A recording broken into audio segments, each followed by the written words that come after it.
buat perubahan. Inilah.com goes to campus. Semangat muda terus menyala. Bismillahirrohmanirrohim. Assalamualaikum warahmatullahi wabarakatuh. Kurang kenceng nih, lagi pada puasa, iya lemes ya. Aku panggil sekali lagi ya, aku sapa sekali lagi. Assalamualaikum warahmatullahi wabarakatuh. Selamat sore rekan-rekan mahasiswa. Biasanya nih semangat yang paling gede nih dari rekan-rekan mahasiswa loh.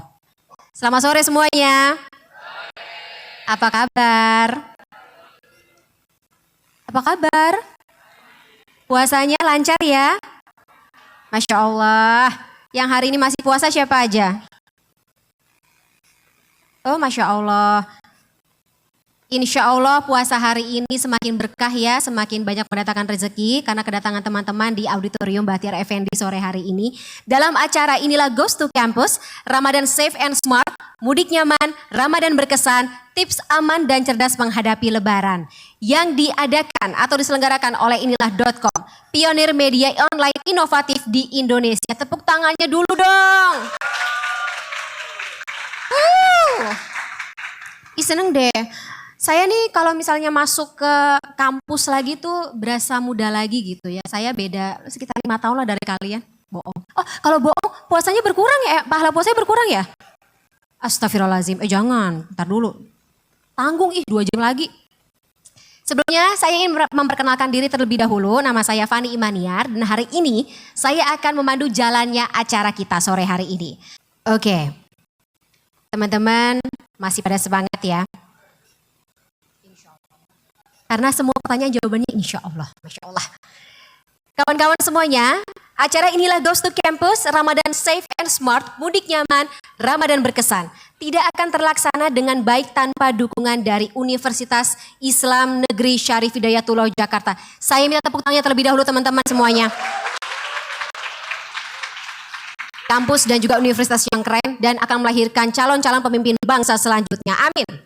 Dan kita awali acara sore hari ini dengan mempersilakan Dekan Fakultas Ilmu Sosial dan Ilmu Politik Universitas Islam Negeri Syarif Hidayatullah Jakarta, Ibu Profesor Dr. Zuriatun Thoyibah MSI MA untuk memberikan sambutan. Kepada Ibu Dekan, waktu dan tempat saya persilakan.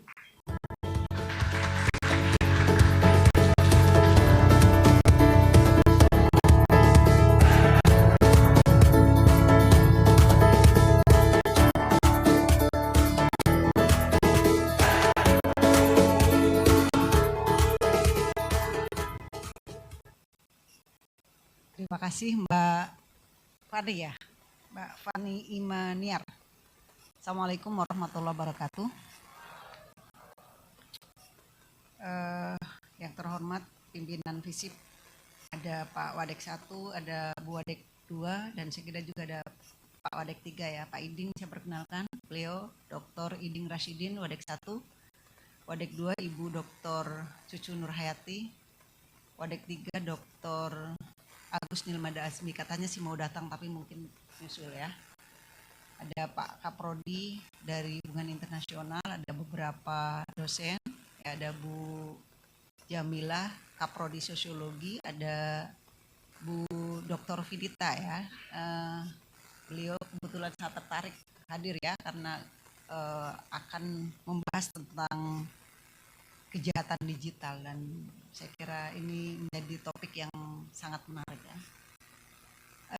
Juga Pak Alvin ya dari inilah.com ya, selamat datang, dan saya kira para narasumber juga baru kali ini mungkin ya hadir ke FISIP UIN Jakarta. Ada Ibu Prita Hozi, ada Bapak AKBP Bina Gunawan. Kalau Pak Robia tadi udah saya sebut karena bagian dari kami. Mohon maaf kalau saya belum kenalan satu-satu. Intinya di sore hari ini saya kira kita bersilaturahmi ya. FISIP dengan inilah.com. Saya tidak tahu topiknya, nanti mau ganti-ganti terserah lah kata saya. Yang penting kita silaturahmi. Dan tadi sudah clear ya bahwa mahasiswa kita kebetulan memang kita sedang online ya. Karena ini tapi sebagian ada yang offline juga. Karena memang kuliah cuma 3 minggu ya di bulan Ramadan ini. Jadi sebagian ada yang sebagian offline, ada yang sebagian online, dan ini mengikuti kebijakan dari pemerintah untuk efisiensi. Tapi pada sore hari ini tentu saja kami sangat bersenang hati ya, bergembira karena kita ngabuburit bersama ya, dan tentu saja nanti mahasiswa juga akan mendapatkan banyak manfaat dari pertemuan ini, baik dari ilmu yang akan didapatkan dari para narasumber, juga tentu saja adalah jalinan komunikasi dan silaturahmi dengan inilah.com, dan saya berharap bahwa kerjasama semacam ini tentu sangat positif ya, karena memang kampus tadi selain mendidik agar menjadi para cendekiawan dan ilmuwan, memang kita harus juga paham dengan bagaimana mahasiswa kita nanti juga tersambung dengan dunia real ya, dan saya kira inilah.com nanti bisa menjadi partner visip untuk segala macam ya, magang dan seterusnya, dan saya kira ini adalah awal komunikasi yang baik, dan sekali lagi saya mengucapkan terima kasih Bapak Ibu yang sudah mempercayakan programnya untuk diselenggarakan di FISIP, dan mudah-mudahan kita semuanya saling mendapatkan manfaat. Demikian, semoga puasanya tetap jalan sampai nanti ya, dan kita kemudian nanti pulang dengan membawa sekian banyak hal yang bermanfaat, ilmu dan seterusnya ya. Terima kasih sekali lagi. Assalamualaikum warahmatullahi wabarakatuh. Warahmatullahi wabarakatuh. Ibu Dekan, jangan turun dulu, Ibu Dekan. Jangan turun dulu Ibu, karena ada apresiasi dari kami, dari inilah.com, pemberian cenderamata yang akan diserahkan oleh Bapak Alvin Alferdian selaku Chief Business Officer inilah.com. Pak Alvin, saya persilakan ke depan bergabung bersama dengan Ibu Dekan, Ibu Profesor Dr. Zuriatunto Yiba MSI MA.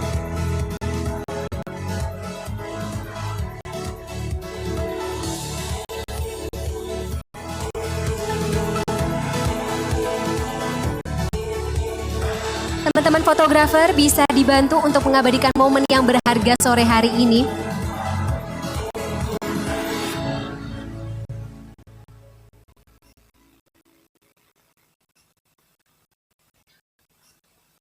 Terima kasih Pak Alvin dan juga Ibu Dekan. Saya persilakan kembali ke duduk atau tempat duduk masing-masing. Monggo.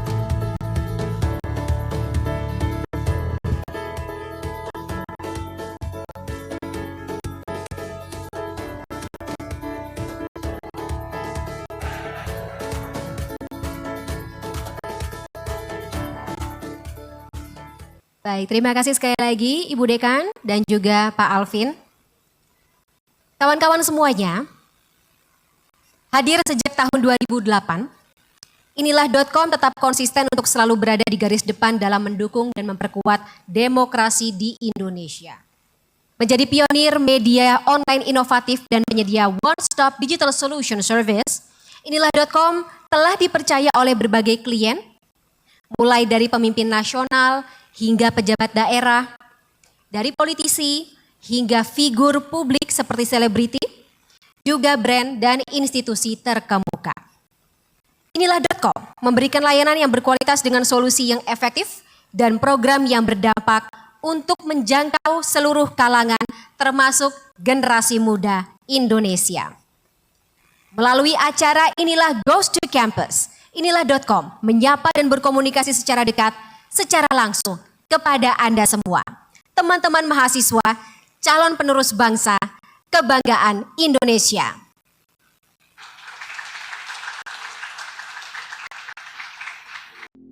Perjalanan telah dimulai. Sudah 3 kampus terbaik kami kunjungi.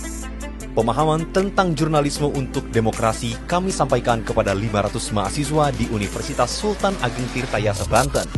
Media itu punya peran untuk menyampaikan informasi secara objektif, memberikan suara kepada publiknya dengan multi perspektif.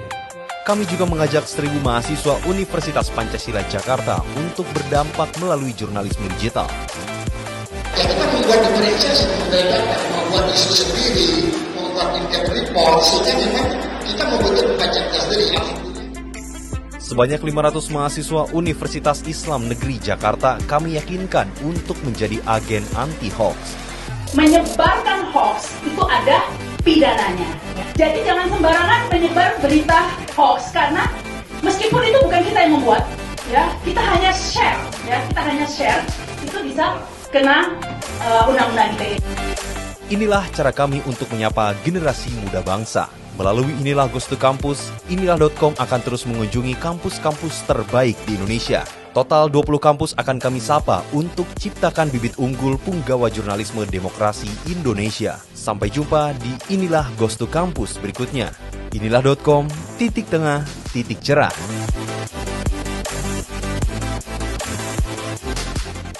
Tepuk tangannya lagi dong. Inilah.com soalnya milih-milih kampus juga ya kan ya Pak Alvin ya. Inilah.com hanya datang kepada kampus-kampus terbaik di seluruh Indonesia. Jadi tepuk tangannya lagi dong. Kawan-kawan, di bulan Ramadan yang suci ini, Inilah Goes to Campus hadir akhirnya di kampus UIN Syarif Hidayatullah Jakarta. Dan hari ini kita akan dengarkan pemaparan ilmu dan juga informasi yang tentunya sangat berguna bagi kehidupan kita sehari-hari seputar tips pintar pengelolaan keuangan dan sadar akan pentingnya keamanan digital.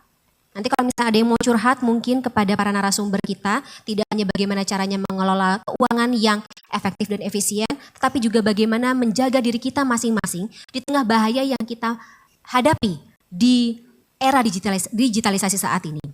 Tidak ketinggalan, seputar mudik dan momen lebaran juga akan kita kupas tuntas bersama, terutama terkait dengan pentingnya kepedulian serta wawasan tentang keamanan perjalanan kita masing-masing. Oke, bicara mengenai jalan-jalan pas lagi Ramadan. Berarti kita bicara soal mudik. Teman-teman di sini ada yang mau mudik nggak? Lemes banget sih mudik, mas semangat atuh. Sekali lagi, ada yang mudik? Oh manja. Oke, kalau mudik ke kota-kota di Pulau Jawa mungkin biasa ya. Dan saya yakin Pak AKBP Bima dan juga rekan-rekan yang sudah standby untuk bertugas ya, sudah melakukan pengamanan di beberapa titik penting, baik di Pantura maupun jalur selatan dan juga titik-titik pemberangkatan lainnya. Tapi saya penasaran, ada yang mudik keluar Pulau Jawa enggak? Semangat banget, kemana Mbak? Ke Makassar, Masya Allah. Udah dapat tiket ya Bu? Oh Masya Allah, seneng deh. Oke, semoga perjalanan Ibu lancar. Dan nanti balik ke sini boleh dapat cuti yang panjang ya Bu Dekan ya? Oh, gak boleh? Oh bawa oleh-oleh, bener. Oleh-oleh dari Makassar. Aku juga mau ya Bu, coto Makassar. Kalau yang keluar negeri ada nggak? Atau mau umroh gitu sekalian pas lagi lebaran? Boleh gak sih? Masya Allah.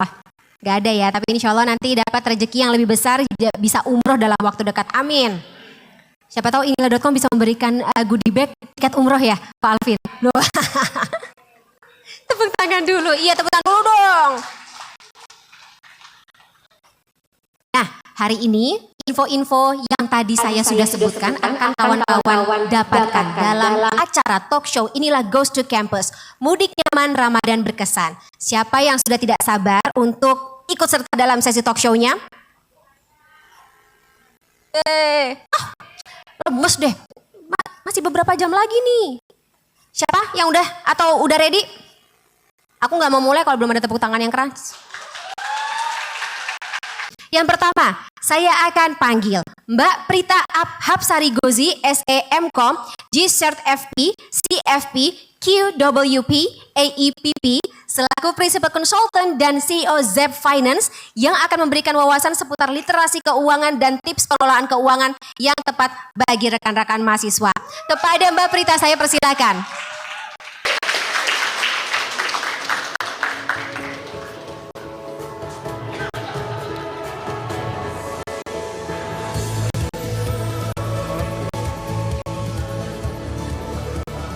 Oke.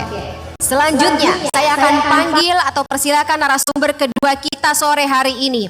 Bapak Robi Sugara MSc, selaku Kepala Program Studi Ilmu Hubungan Internasional FISIP UIN Syarif Hidayatullah Jakarta, yang akan memberikan perspektif mahasiswa dan peran universitas dalam meningkatkan kesadaran digital dan juga finansial.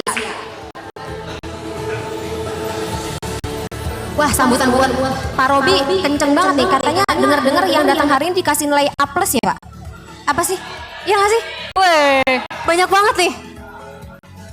Masya Allah, janji di bulan Ramadan itu harus dilaksanakan Pak. Oh ya penting absennya guys, absennya di depan ya, sampai akhir tetap stay di sini supaya nilai A-nya dibungkus. Selanjutnya last but not least, narasumber ketiga kita hari ini Bapak AKBP Muhammad Bima Gunawan Jauhari SIK selaku Kasih Mitra Subdit Ditmas Ditkamsel Dit Korlantas Polri yang akan memberikan informasi tentang keamanan perjalanan dan cara menghindari kejahatan saat mudik.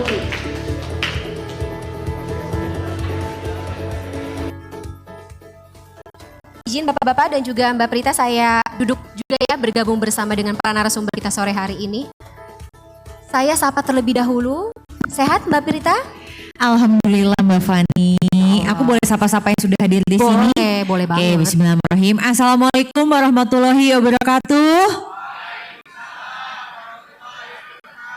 Ih, cakep banget suaranya. Asik. Kalau yang nyapa Mbak Prita kenceng. Oke, setelah Mbak Prita masih ada Pak Robi, sehat? Belum. Masih sehat? Loh. Masih sehat? Sehat alhamdulillah. Masya Allah. Baik. Pak AKBP Bima sehat? Alhamdulillah masih. Oke. Tidur cukup ya Bapak ya? Saya tahu tugasnya berat ini Pak jelang Lebaran ya. Alhamdulillah. Ya cukup lah Mbak. Oke. Apalagi nanti sering diganggu teman-teman wartawan minta doorstop gitu. Baik. Sebelum kita mulai talk show kita sore hari ini, saya akan membacakan CV dari para narasumber kita. Yang pertama ada Mbak Prita Gozi.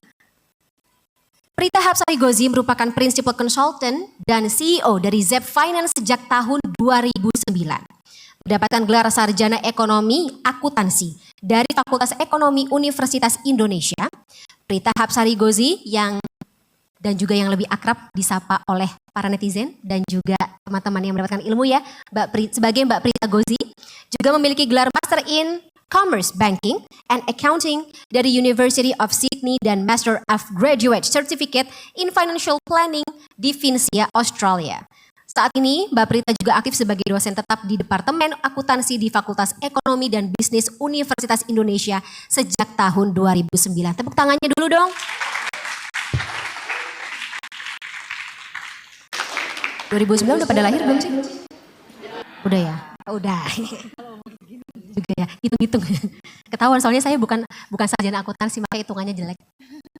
Selanjutnya, saya akan bacakan CV dari Bapak Robi Sugara. Bapak Robi Sugara merupakan Kepala Program Studi atau Kaprodi Ilmu Hubungan Internasional FISIP UIN Syarif Hidayatullah Jakarta sejak tahun 2023. Beliau pun telah aktif sebagai dosen hubungan internasional di jurusan yang sama sejak tahun 2015. Bapak Robi Sugara atau yang lebih akrab dipanggil Robi juga merupakan Executive Director dari Senopati Syndicate, lembaga riset yang berbasis di Jakarta sejak tahun 2023, serta Founder and Executive Director dari Indonesian Muslim Crisis Center atau IMCC sejak tahun 2016. Robi mendapatkan gelar sarjana dalam studi penerjemahan bahasa Arab dari Fakultas Adab dan Humaniora UIN Syarif Hidayatullah Jakarta di tahun 2005. Kemudian merampungkan gelar Magister Sains atau MSc dalam studi strategis di Sekolah Studi Internasional S. Rajaratnam Universitas Teknologi Nanyang atau NTU Singapura pada tahun 2015. Tepuk tangannya lagi ya.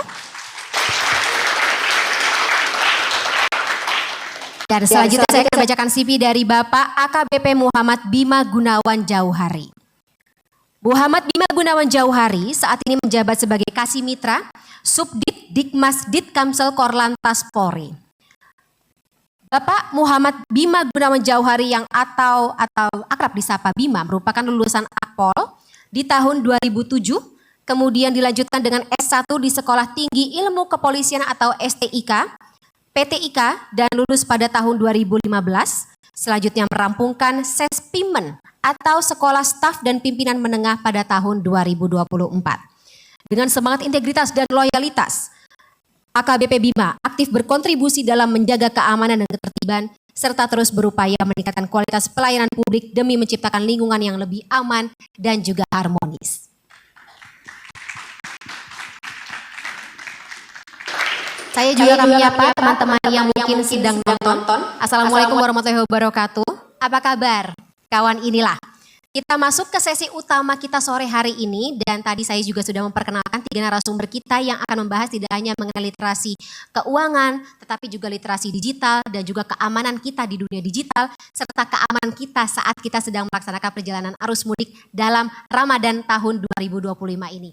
Bersama Mbak Prita Gozi, Bapak Robi Sugara dan juga Bapak AKBP Bima Gunawan. Baik, langsung saja kita mulai ya sesi talk show kita sore hari ini. Pertanyaan pertama mungkin untuk ladies first kepada Mbak Prita. Boleh. Mbak Prita, bicara mengenai THR ya. Teman-teman udah ada yang dapat THR belum? Tunggu dulu teman-teman yang mana. Kalau Karena ASN 17 ini ya. harus dibagi nih gitu. Kawaniinilah.com kan ada yang memang sudah berpenghasilan. Tapi ada juga yang memang masih meratapi nasib gitu ya. Ini wajah-wajah yang sebelah sini tuh kayak begini gitu, kayak apa namanya udah berharap banget nih gitu kan ya. Nah jadi harus ditanya dulu nih THR buat yang mana? THR yang mendapatkan THR kayaknya. Oke, jadi boleh tepuk tangan dulu nggak? Prita pengen tahu nih. Tunggu dulu, belum. Ya emang kurang fokus nih berarti nih ya. Puasa Puasa dikit lagi baru soalnya. mau Tapi buka. puasa nggak boleh jadi alasan untuk nggak fokus loh ya, nggak boleh. Jadi aku mau tahu yang mendapatkan THR karena sudah bekerja boleh tepuk tangan? Oh sedikit sekali. Baik. Yang berharap mendapatkan THR dari mana aja deh gitu. Nah ini cara ngaturnya beda Mbak. Mana tuh? Karena gini, pada saat memang kita sudah bekerja dan mendapatkan penghasilan, maka tunjangan hari raya itu kan adalah bagian dari penghasilan yang memang kita upayakan setiap tahunnya.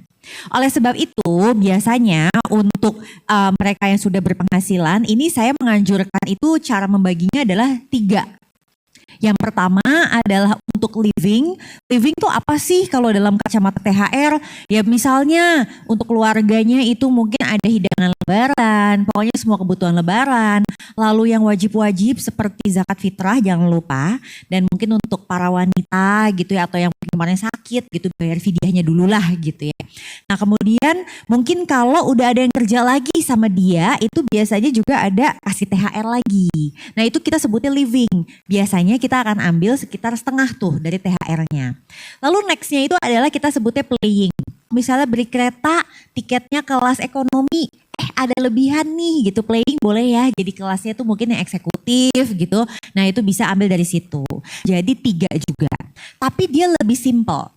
Jadi yang paling pertama tetap aja zakat fitrah ya. Karena kan ya mungkin nanti bisa ditanya deh sama gurunya masing-masing. Kalau saya diajarinnya itu per kepala. Jadi itu tetap harus ditunaikan. Terus yang kedua untuk kalian mudik. Itu penting tuh. Jangan sampai mudiknya pakai pay later ya. Itu nggak boleh.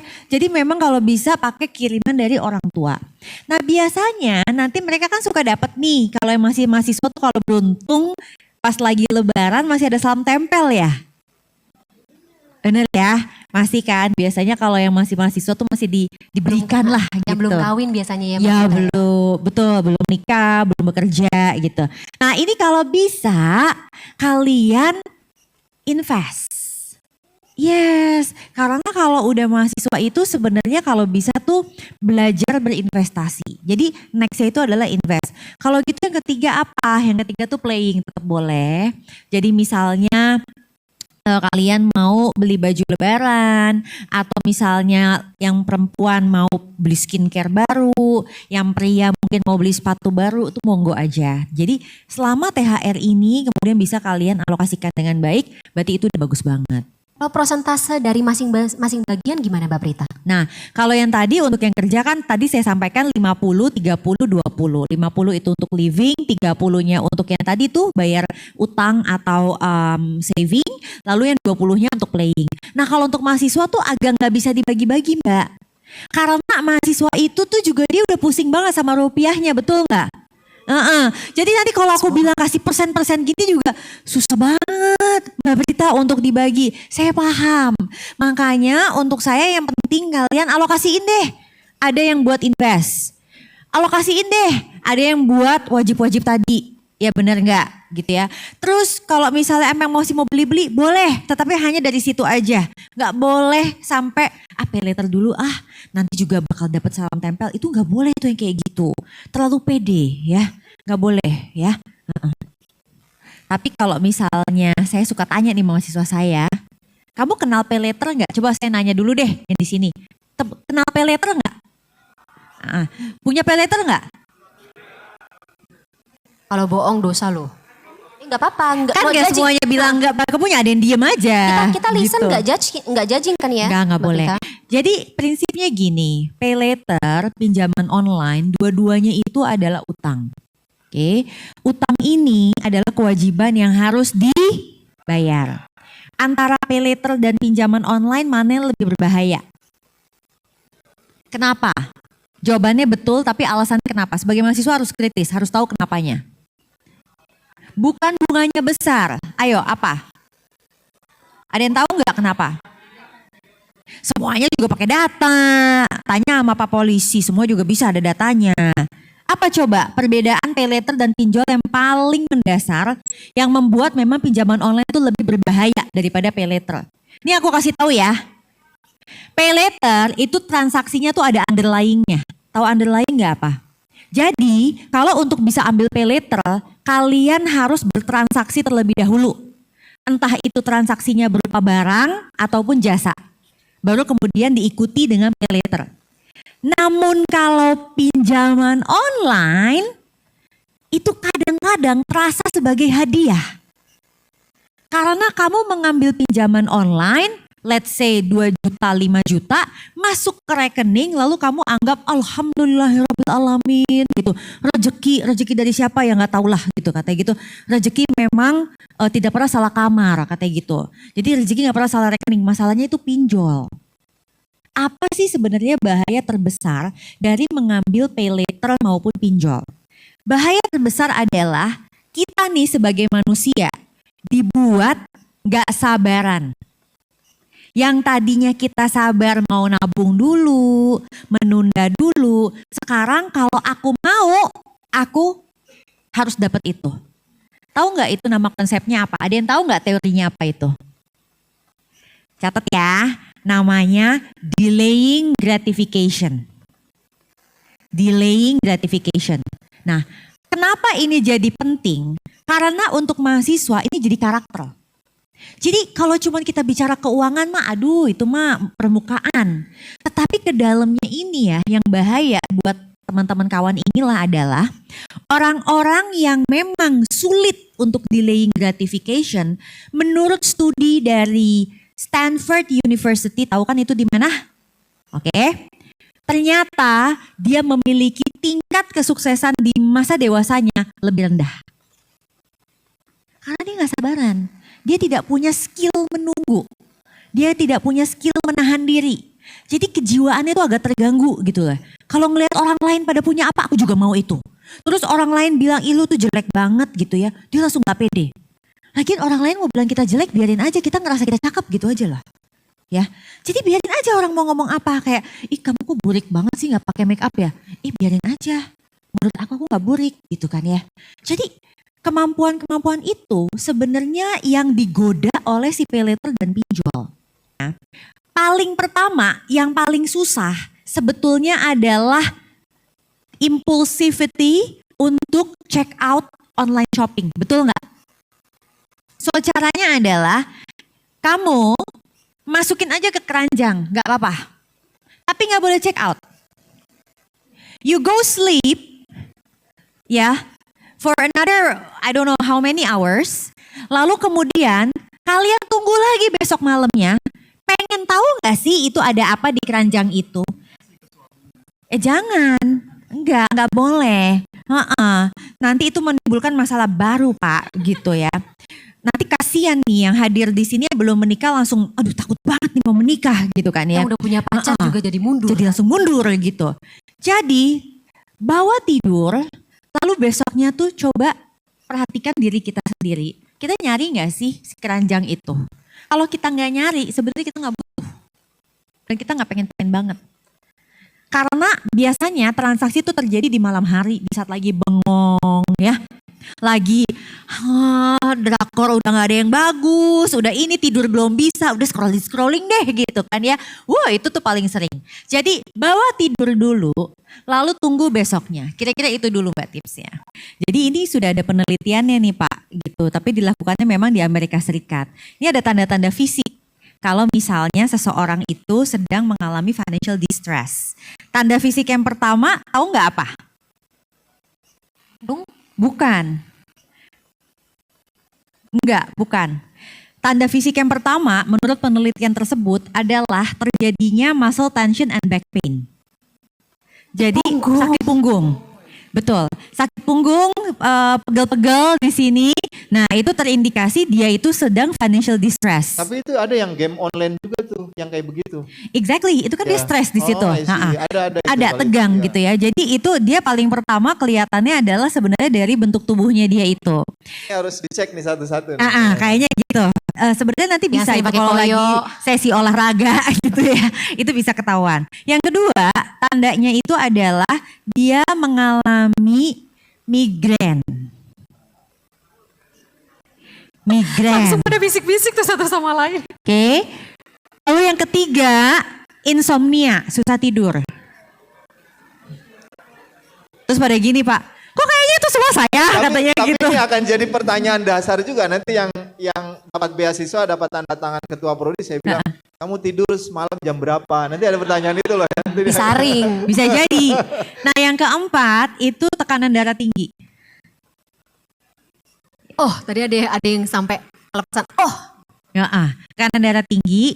Baru yang terakhirnya itu stomach ulcers Pak. Jadi stomach ulcers tuh yang kayak GERD atau mah gitu. Jadi kalau kalian udah sampai ke GERD tuh tanda kelima itu udah financially distress gitu. Jadi sebenarnya itu belum tentu GERD itu karena financial distress, tapi semua financial distress yang udah levelnya 5 itu pasti GERD gitu. Jadi jangan dibalik ya. Jadi artinya sebenarnya Pak, kita tuh bisa loh cari tahu dari tanda-tanda fisik kita sendiri. Sometimes tuh kita denial bahwa kita tuh punya masalah yang kita sebenarnya sedang hadapi. Kita pikir biasa-biasa aja lah gitu ya, aman-aman aja, hidup juga masih berjalan gitu. Padahal sebenarnya itu suatu masalah yang harus di-settle. Tipe-tipe kejahatan, apalagi kita mau menghadapi ya lebaran nih. Mungkin teman-teman mahasiswa ini mau mudik, ya kan? Entah mudik menggunakan angkutan umum atau menggunakan kendaraan pribadi. Ya. Menurut saya itu ada 3 yang perlu adik-adik perhatikan selama nanti perjalanan.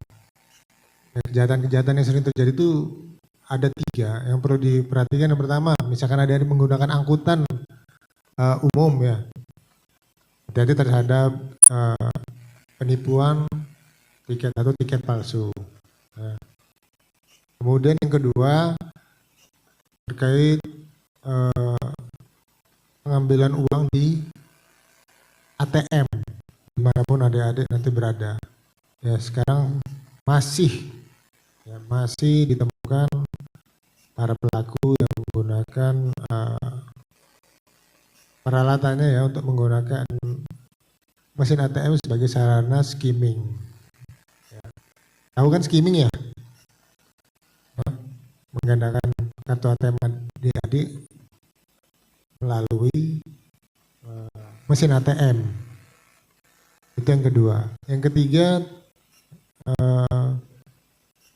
kejahatan online. Kejahatan online ya tadi itu udah sempat dibahas bersama-sama kita di sini. Kalau tadi terkait judi online dari Pak Kaprodi, kejahatan online di sini nih bukan hanya teman-teman mahasiswa aja, saya pun masih sering mengalami kejahatan online yang mengaku-ngaku polisi juga, nelpon polisi gitu loh. Pak, saya dengan siapa gitu ya. Ini anaknya Pak, kami tahan karena terkena razia lalu lintas dan ditemukan obat-obatan. Karena saya polisi ya saya ikuti saja permainannya dari para penipu-penipu online ini. Sampai di ujungnya 10 menit, 15 menit, ya udah saya matikan sendiri. Saya pun pernah ketipu juga sebetulnya. Dulu sebelum marak seperti sekarang. Tapi sekarang sudah banyak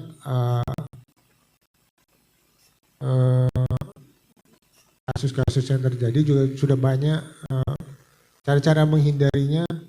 Tentunya kita bisa mengantisipasi. Kita buat perubahan.